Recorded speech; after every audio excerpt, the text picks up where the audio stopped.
Looking for a classic heavy-bearing almond tree? Meet the Mission almond, also known as the Texas almond, a vigorous, upright grower with rich flavor and dependable yields.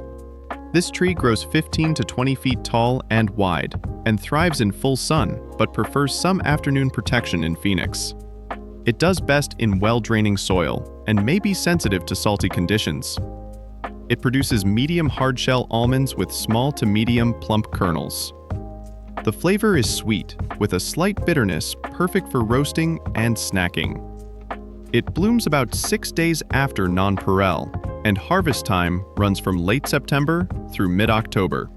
That's about 29 days after nonpareil.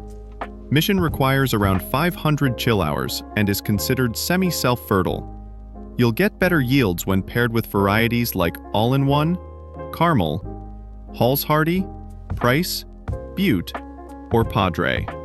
Get your Mission almond tree at Richard's Garden Center in North Phoenix, or call 623-434-6922. Let's grow something amazing and edible.